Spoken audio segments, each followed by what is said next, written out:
শ্বশুরবাড়ির লোকদের কখন থেকে একটা ঘরের বউ অপছন্দ করা শুরু করে সেটা কি জানেন? যখন সেই মেয়েটা প্রেগনেন্ট হয় আর যখন তার বাচ্চাটাকে দুনিয়াতে আনে। যেদিন দুনিয়াতে আনবে পর থেকেই শুরু হয়ে যাবে শ্বশুরবাড়ির গা জ্বলা কথা। সব শ্বশুরবাড়ির লোকেরা বলে না, এমন কিছু শ্বশুরবাড়ির লোক আছে ওরা চিন্তা করে কি একটা বাচ্চা দুনিয়াতে আনতে আর কি কষ্ট।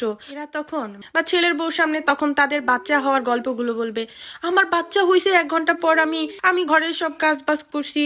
আর বউটার সামনে বসে তো বলে, আবার পিছনে বসেও বলে। তখন থেকেই না একটা মেয়ে শ্বশুর বাড়ির লোকদের ঘৃণা করতে শুরু করে। আর যদি বাচ্চার একটু ওজন কম হয় বা বাচ্চা একটু সিক থাকে, তাহলে এই শ্বশুর বাড়ির কথার কে থাকতে পারে? বাপের বাড়ির 14 গোষ্ঠীরে ওরা ধুয়ে দিবে। ওরা এক একটা MBBS ডাক্তার, মা বাবা যত্ন করে নাই তাই ওদের বংশধর এরকম হয়েছে। ওদের খুব কষ্ট লাগছে। একটা বাচ্চাকে সুস্থ সবল ভাবে একটা মা পৃথিবীতে আনতে না পারলেও সেই মাটার দোষ হয়, সেই মায়ের বাবার বাড়ির দোষ হয়। যখন এরা শুনে যে ঘরের বউটা প্রেগনেন্ট, তখন এরা আগে বাপের বাড়ি পাঠাবে। কিভাবে বাবার বাড়ি পাঠানো যায়? কিছু হলে সব দোষটা যেন ছেলে শ্বশুর বাড়ির উপরে দেওয়া যায়। এদের চালাকি ঠিকই ঘরের বউগুলো হাতে কলমে দেখতে পায়, তখনই এদের ঘৃণা করতে শুরু করে।